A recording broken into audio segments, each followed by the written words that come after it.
Welcome to my channel.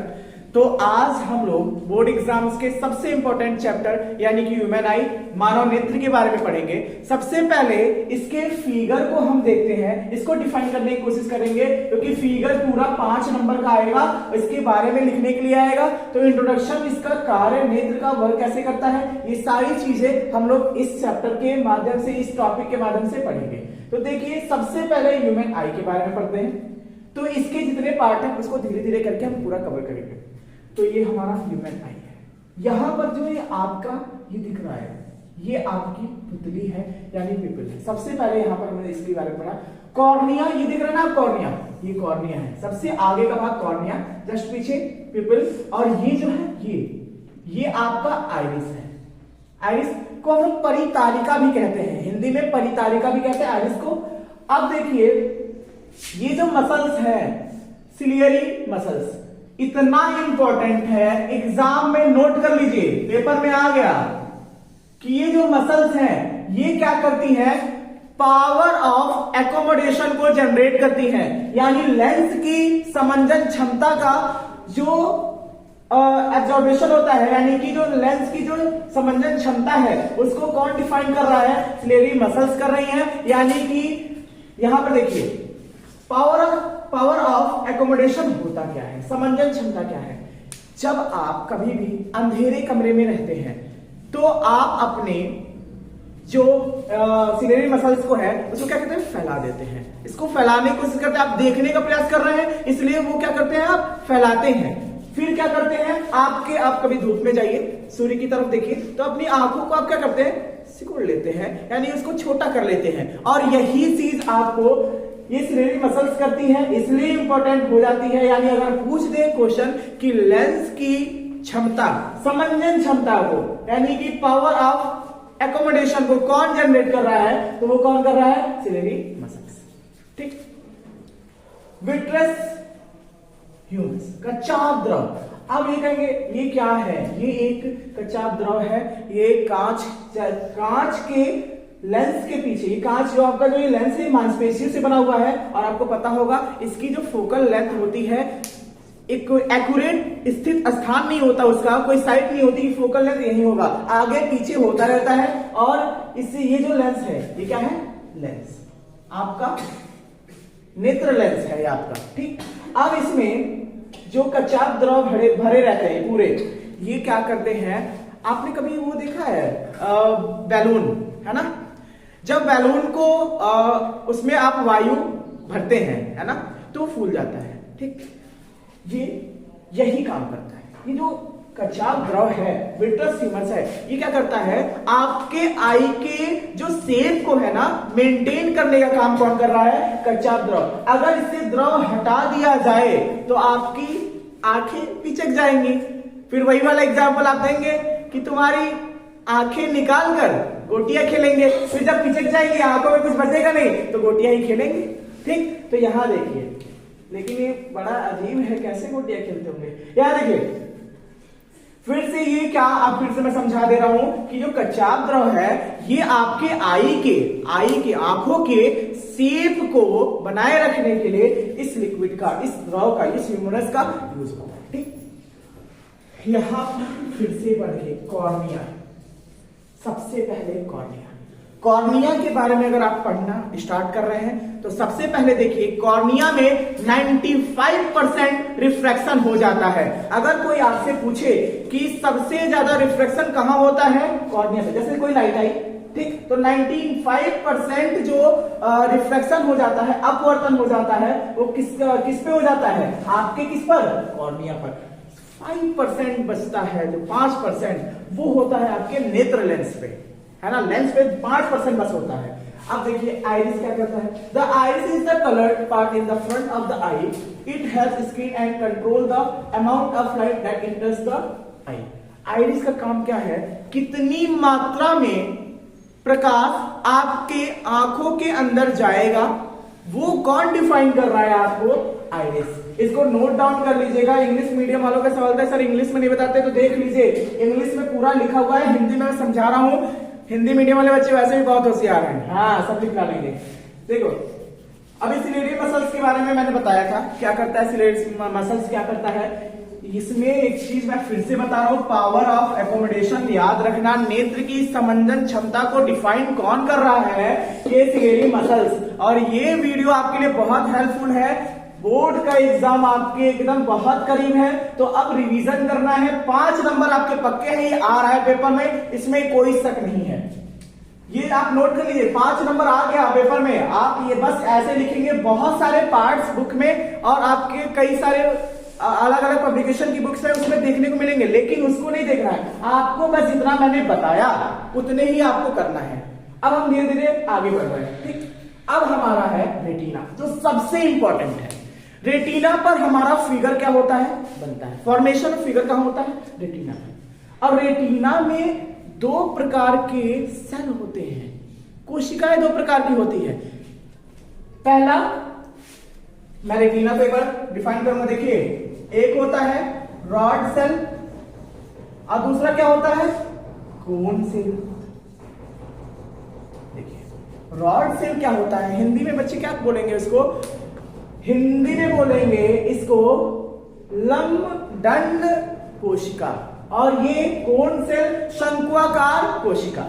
क्या करता है रेटिना, अब देखिए रेटिना पर जो हमारा फिगर बना वो क्या हुआ, ऑप्टिक नर्व, यानी कि जो हमारा प्रकाशीय तंतु द्वारा आपके ब्रेन के पास, आपका जो आई है उसका लास्ट पॉइंट कहां से, ब्रेन से जुड़ा होता है। और आंखों पे जैसे ही प्रतिबिंब इमेज का फॉर्मेशन हो जाता है तो वो क्या करता है, मस्तिष्क से भेजता है, और आपको मस्तिष्क क्या करता है, आपको फिगर दिखाता है, वो चीज दिखाएगा, है ना, जो चीज आप देखेंगे वो दिखाएगा। अब देखिए जो रॉड होता है वो क्या करता है, स्पीड ऑफ लाइट, यानी उसको क्या करता है, स्थिर रखता है। यानी लाइट की प्रकाश आपके आंखों पे डाली गई तो आपको क्या किया, आपने क्या किया, इसको छोटा किया। किसको छोटा किया, आपने छोटा किया आइरिस, है ना। अब देखिए, अब शंक्वाकार सेल क्या होती है, ये क्या करता है, कलर ऑफ लाइट, जो आपके कलर ऑफ लाइट, जितने भी प्रकाश का रंग, जिस वस्तु को आप देख रहे हैं उसका रंग कैसा है, ये कौन बताएगा, कौन सेल, है ना, शंक्वाकार कोशिका, ठीक। अब यहां पे रेटिना के बारे में आप जान गए कि रेटिना क्या है। रेटिना पे हमारा इमेज का फॉर्मेशन होता है, और फॉर्मेशन होने के बाद वो ब्रेन को भेजता है ना, तंत्रिकाओं द्वारा, नर्व द्वारा क्या करता है, वो उसको ब्रेन को भेजता है, और ब्रेन क्या करता है, आपको प्रतिबिंब भेजता है और आप देख पाते हैं किसी वस्तु को, ठीक। अब देखिए इसमें आपको कोई दिक्कत हो रही है तो आपकी गलती हो गई है कि आपने पहले पढ़ा नहीं है, अब पढ़ रहे हैं तो इसको एक एक चीज, आप पूरा पार्ट नहीं लिखेंगे, 5 नंबर का क्वेश्चन है, आप बस इतना लिखेंगे, एक बार देख लीजिए पूरा। कहीं में भी कोई दिक्कत है तो कमेंट में पूछ लीजिएगा, कोई भी दिक्कत होगा तो कमेंट बॉक्स में लिखे कि हाँ मुझे दिक्कत हो रही है, फिर वीडियो हम इसको जनरेट करके फिर बना देंगे। अब देखिए मानव नेत्र को पढ़ रहे हैं तो आपको पता है पूरे विश्व में सबसे ज्यादा जो नेत्र की समस्याओं से, नेत्र यानी कि ह्यूमन आई के जो डिसीज है, सबसे ज्यादा कौन सी डिसीज है पूरे वर्ल्ड में, वो है आपका मायोपिया। सबसे ज्यादा लोगों को 3 बिलियन से ज्यादा लोगों को मायोपिया की डिसीज है, यानी कि निकट दृष्टि दोष है। अब मायोपिया को डिफाइन क्या करेंगे, देखिए हम लोग पढ़ रहे क्या, defects of vision and their correction, इसके बारे में हम पढ़ेंगे। तो देखिए मायोपिया को पहले मैं बता दूं कि निकट दृष्टि दोष होता है। मायोपिया में क्या होता है, आपको निकट के कितना अच्छा से याद करेगा, निकट दृष्टि दोष। देखिए निकट में दृष्टि है, दोष किसमें है, दूर में, उसे कहेंगे निकट दृष्टि दोष। हाइपरमेट्रोपिया, दूर दृष्टि दोष, दूर में क्या है, दृष्टि है, दोष किसमें हो गया, निकट में। प्रेस बायोपिया, जरा दृष्टि दोष। प्रेस बायोपिया को थोड़ा समझेंगे, उतना इंपॉर्टेंट नहीं है, लेकिन इसके 2 नंबर के क्वेश्चन आपके 2-2 नंबर के फिक्स हैं, मायोपिया का और हाइपरमेट्रोपिया का, कि ये क्वेश्चन आ रहा है बोर्ड एग्जाम में, इसलिए इसको ध्यान समझ ले। मायोपिया में क्या होता है, आपको निकट की जो दृष्टि है वो तो सही रहती है, आपको पास की वस्तुएं दिखेंगी, लेकिन दूर की वस्तुएं मायोपिया में नहीं दिखती हैं। ऐसे ही हाइपरमेट्रोपिया में दूर दृष्टि है ना, तो दूर की वस्तुएं आपको दिखेंगी लेकिन निकट की वस्तुएं आपको नहीं दिखेंगी। जरा दृष्टि दोष में क्या होता है, आपको ना पास की वस्तु दिखाई देती है ना दूर की वस्तु दिखाई देगी, तो उसे कहते हैं प्रेसबायोपिया। ठीक, अब इसके जितने भी करेक्शन है, पहले इसका फिगर कैसे बनता है, फिर इसका करेक्शन क्या होता है, वो हम लोग अब पढ़ने जा रहे हैं। तो चलिए पढ़ते हैं इसको।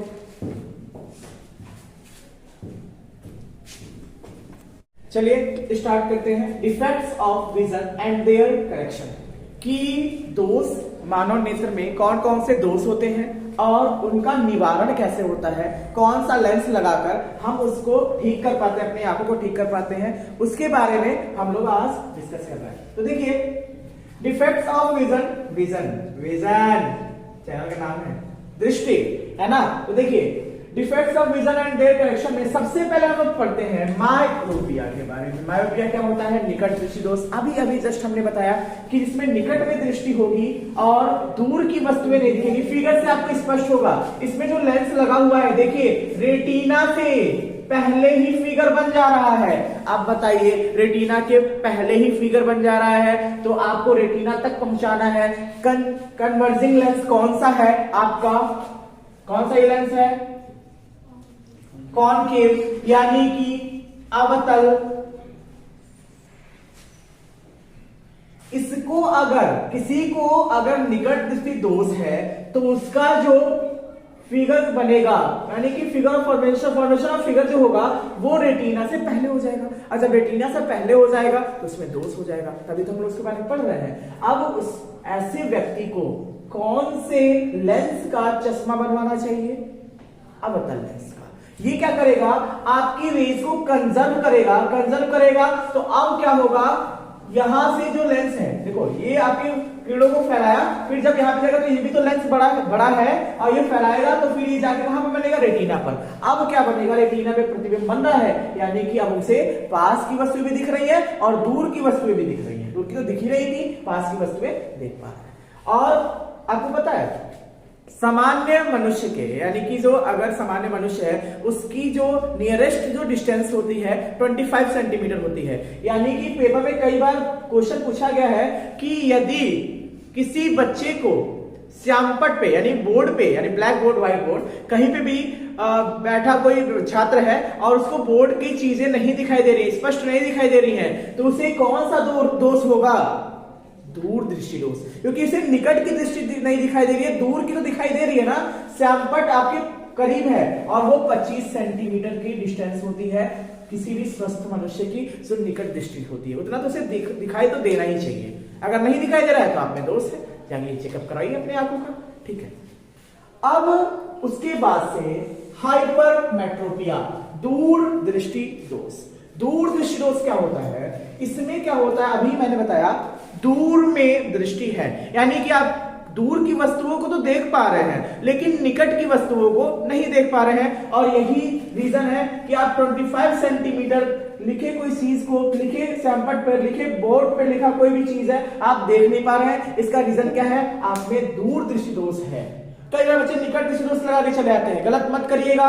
अगर आपको बोर्ड की लिखी हुई चीजें नहीं दिखाई दे रही हैं तो आप में दोष कौन सा है, हाइपरमेट्रोपिया, दूर दृष्टि दोष। ठीक, अब क्या हो रहा है, इसमें जो रेटिना के बाहर प्रतिबिंब बन रहा है, देखिए दूर बिंदु पर प्रतिबिंब बन रहा है, यानी कि रेटिना के बाहर निकल गया। आपका प्रतिबिंब बनना था रेटिना पर, अब बन कहां रहा है, रेटिना के बाहर। तो आपको प्रतिबिंब तो दिखाई देगा क्या, निकट की वस्तुएं दिखाई देंगी, नहीं दिखाई देंगी। तो इसके लिए अब क्या है, केंद्रित करने का काम कौन सा करता है, शॉर्ट करने का काम कौन सा लेंस करता है आपका, वो आपका लेंस कौन सा है, उत्तल लेंस। और उत्तल लेंस का मतलब इंग्लिश में कॉन्वेक्स।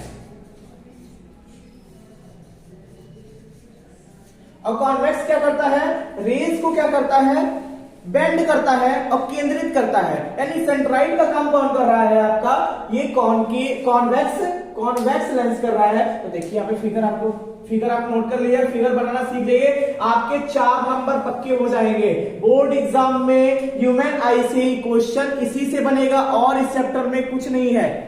अब इसके आगे जो आपको पढ़ना है वो आपको क्या करना, प्रेस बायोपिया, जरा दृष्टि दोष। अब ये थोड़ा सा देख लीजिए आप, ये लास्ट है ना, इसमें 3 ही है, 3 आपको पढ़ने हैं, इसको अच्छे से आप समझ गए हैं। तो अब देखिए इसको थोड़ा सा जान लेते हैं। प्रेसबायोपिया में आपको पता है कि ना उसे नजदीक की पास की वस्तु देख पाते हैं, ना दूर की वस्तु देख पाते हैं। तो अब आप क्या करेंगे, इसमें दोनों, अब आपको दोनों लेंस की जरूरत पड़ रही है कि नहीं पड़ रही है, यानी कि इसको दूर की वस्तु भी नहीं दिखाई दे रही है, दूर की नहीं दिखा रही है, दिखाई दे रही है, तो वो कौन सा है, अवतल लेंस का प्रयोग करेंगे ही। और जो अवतल लेंस है वो हमेशा हम लोग चश्मे के ऊपर, क्वेश्चन पूछा जा चुका है बोर्ड एग्जाम में कि जो अवतल लेंस है वो चश्मे के ऊपर कॉनकेव, और चश्मे के जो नीचे है वो कौन सा, कॉन्वेक्स। मान लीजिए आपका चश्मा है तो ऊपर आपका कौन सा होगा, ये वाला, नीचे कौन सा होगा, ये वाला। समझ में आया, कॉनकेव कॉन्वेक्स में समझ में आया। चश्मे अगर आप कभी आप जाएंगे, आप लोग घर में थोड़े से ओल्ड पर्सन को देखा होगा, उनके जो चश्मे होते हैं काफी मोटे होते हैं और उसमें दोनों लेंस का प्रयोग किया जाता है, क्योंकि ना उनको पास की वस्तु दिखाई दे रही है और ना ही दूर की वस्तु दिखाई दे रही है। तो उसमें ऊपर हम लोग कौन सा लेंस लगाएंगे, कॉनकेव अवतल, और नीचे कौन सा लगता है उनका, कॉन्वेक्स। एक बार आप इसको ध्यान से पढ़ लीजिए, पेपर में ऑब्जेक्टिव टाइप के क्वेश्चन 20 नंबर के जो आएंगे उसमें से 2-3 क्वेश्चन तो इसके मिल ही जाएंगे, इसलिए अच्छे से इसको डिफाइन मैंने कर दिया है। अब इसमें कोई भी दिक्कत नहीं होनी चाहिए आप लोगों को। अब इसके बाद से जो सेशन है हमारा वो हम लोग को पढ़ना है प्रिज्म का। तो चलिए प्रिज्म पढ़ते हैं। चलिए तो अब प्रिज्म के बारे में पढ़ लेते हैं। इस चैप्टर का जो न्यूमेरिकल के बेस पे है सबसे अच्छा है इसको समझना। यहां पर देखिए, अगर आपने अपवर्तन अगर अच्छे से पढ़ा है तो इसको आप अच्छे से समझ पाएंगे। ये देखिए इधर जो आपका मीडियम है कैसा है, एयर, एयर मीडियम है, यानी कि आपका रेयर होगा। ये जो प्रिज्म है ये सॉलिड है, यानी कि कौन सा मीडियम होगा, डेंसर मीडियम। हिंदी में लिखेंगे, 1 मिनट। रेयर को हम लोग कहते हैं कौन सा माध्यम, विरल, और सघन माध्यम डेंसर को कहते हैं। अगर आपने पिछले वीडियो में रिफ्रैक्शन अगर अच्छे से पढ़ा है तो यहां आप अच्छे से रिलेट कर पाएंगे इस चीज को कि एयर टू डेंसर यानी रेयर टू डेंसर में जब जाएगा तो जो रेज होगी वो बेंड हो जाएगी किसकी तरफ, नॉर्मल की तरफ, यानी अभिलंब की तरफ झुकती हुई मालूम पड़ेगी। ये आपका नॉर्मल है, आपका अभिलंब है। अब इंसिडेंट रे पढ़िए, कौन सी रे है, इंसिडेंट रे गई, ये अब इस नॉर्मल की तरफ बेंड हुई है तो ये समांतर हो गई किसके, प्रिज्म के आधार के, है ना, प्रिज्म के बेस के समांतर हो गई। अब ये रेज जाएगी, अब इसको, अब ये कहां है, सॉलिड में है, पहले से डेंसर मीडियम में है, अब फिर से इसको एयर में जाना है। अभिलंब आपका कौन सा है, नॉर्मल, ये है आपका नॉर्मल। अब इससे क्या होगा, दूर हटेगा। तो यहां पर देखिए इंसिडेंट रे की वजह से कौन सा एंगल बना, आई। अब यहां पर देखिए नॉर्मल है तो ये रिफ्रैक्ट हुई है तो ये रिफ्रैक्शन यानी रिफ्रैक्ट एंगल, ठीक। यहां पर अब क्या हुई है, ये भी एंगल रिफ्रैक्ट हुआ है, ये रिफ्रैक्ट। अब इस नॉर्मल से ही ये एंगल रिफ्रैक्ट हुआ है तो ये भी एंगल रिफ्रैक्शन के तहत होगा। यानी एक इंसिडेंट रे से 3 रिफ्लेक्टेड एंगल आपको प्राप्त हुए, ठीक। इसमें अब यहां पर देखिएगा कि जो एंगल ई है, यहां पर देखिए एंगल ई, डी यहां पर कौन सा है, विचलन कोण, डेविएशन, एंगल ऑफ डेविएशन, विचलन कोण, ठीक। एंगल ई है ना, एंगल आर के बीच इनके जो संकेत से जो बना कोण होता है उसे हम लोग कहते हैं विचलन कोण, यानी कि रिफ्रैक्टिव एंगल, रिफ्रैक्टिव रे, और जो आपका जो एंगल ई, इससे जो बना जो कोण होगा, इनके जो प्रभाव से जो बना कोण होता है उसे हम लोग कहते हैं एंगल ऑफ डेविएशन, यानी कि विचलन कोण। अब देखिए आपको सब पता चल गया। अब इसमें यहां देखिए ये है एंगल, ठीक, सिग्मा डेल्टा एम, ठीक। इसका फॉर्मूला अपवर्तनांक क्या होता है, n equal to sine A plus delta m upon 2 upon sine a upon 2। अब जो अल्पतम विचलन होता है, एक बार देख लीजिएगा, अल्पतम विचलन ही क्या कहलाता है, डेल्टा m। ठीक, एंगल ए आपको दिख रहा है, प्रिज्म का कोण, जो प्रिज्म का कोण होगा वो एंगल ए होगा। ठीक, और उसके बाद क्वेश्चन आप जब लगाएंगे, यही एक फॉर्मूला है जिसके तहत सारे क्वेश्चन लग जाएंगे। अपूर्णांक निकालने के बारे में पूछा जाता है, ये आपके 2 नंबर का क्वेश्चन है, ये पेपर में जरूर आएगा।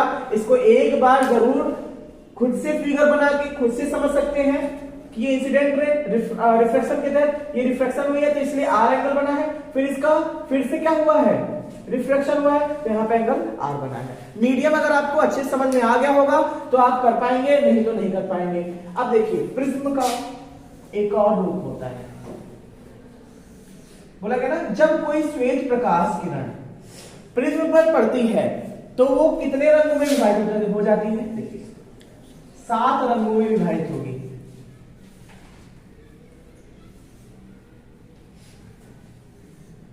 विबग्योर है ना, violet, indigo, blue, green, yellow, orange, red, है ना। तो विबग्योर का मतलब क्या होगा, या इसको हिंदी में वायलेट को हम लोग क्या कहते हैं, बैंगनी, तो इंडिगो को जामुनी, बैजा, ब्लू नीला, नी बैजानी, हा, पी ना नारंगी, लाल, यानी कि इसको हम लोग कह सकते हैं विबग्योर या बैजानीह पिनाला, याद कर सकते हैं, बैंगनी, जामुनी, नीला, हरा, पीला, नारंगी, लाल। Violet, indigo, blue, green, yellow, orange, red. ये है प्रिज्म का जब श्वेत प्रकाश की किरण, कैसी किरण, श्वेत प्रकाश किरण, व्हाइट रे जब जाएगी, व्हाइट, तब इसका जो रिफ्लेक्शन होगा वो क्या कितने कलर में डिफाइन हो जाता है, 7 कलर्स में। तो चलिए ये आपका प्रिज्म था। अब इसके एक क्वेश्चन को लगाकर हम ये समझ पाएंगे कि जो हमारा ये फॉर्मूला बना है, जो ये फॉर्मूला हमारा बना है, ये कहां यूज होगा। सबसे ज्यादा दिक्कत होती है ना, फॉर्मूला है तो, लेकिन ये यूज कहां करेंगे, इसके लिए क्वेश्चन मैंने ले रखा है। देखिए एक प्रिज्म का कोण 60 डिग्री है, मैंने अभी बताया प्रिज्म का कोण जो होता है वो ही एंगल ए होता है, तो आप सीधे लिख दीजिए एंगल ए इक्वल टू कितना, 60 डिग्री। ठीक, फिर आप क्या लिखेंगे, डेल्टा एम, अल्पतम विचलन, देखिए ध्यान से देखिए, अल्पतम विचलन कोण 38 डिग्री है तो कितना आएगा, delta M equal to 38 degree. आएगा कि नहीं आएगा, अब वैल्यू साइन रख दीजिए, साइन ए प्लस यानी कि 60 प्लस 38 अपॉन 2 अपॉन साइन कितना, a बाई 2, 60 अपॉन 2, है ना। इस वैल्यू को सॉल्व करें, देखिए साइन एन इक्वल टू, अब एन इक्वल टू देखिए इसको जोड़िए, कितना आएगा, कितना आएगा, 98 अपॉन 2 अपॉन साइन 60 अपॉन 2 से 2 कैंसिल, साइन से साइन कैंसिल, तो n इक्वल टू क्या आ जाएगा, 98 अपॉन 60। अरे 2 से काट दीजिए या 4 से कट जाएगा, क्या है 2 से कटेगा, 2 4 जा 8, 2 9 जा 18, 2 3 जा, यानी कि आंसर कितना आ गया, 49 अपॉन 30। इसको आप कट करके पॉइंट में भी आंसर आप ला सकते हैं। तो ये देखिए ये कितना इजी था, जो आपका angle of prism is a, ठीक, और जो डेल्टा एम है वो क्या, अल्पतम विचलन, अगर क्वेश्चन में अल्पतम विचलन दिया गया हो तो उसमें क्या हम रखेंगे, डेल्टा एम रखेंगे। तो ये आपका चैप्टर का ये प्रिज्म था, और प्रिज्म में ये मैंने छोटा जो इसका बताया है कि इसको ठीक से पढ़ लीजिएगा।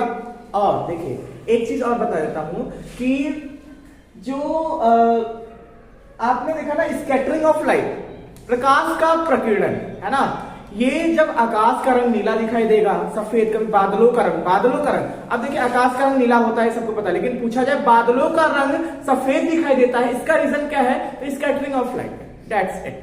ठीक, तो आप लोग एक बार टिंडल इफेक्ट, उसको अभी हम आगे के इसके न्यूमेरिकल्स के क्वेश्चन करेंगे जब मानव नेत्र में, तब हम लोग इसके पूरे न्यूमेरिकल्स में फिर से एक बार रिवाइज कर लेंगे। ठीक है, तो आप एक चीज नोट कर लीजिएगा कि जो मानव नेत्र में जो जलीय द्रव होता है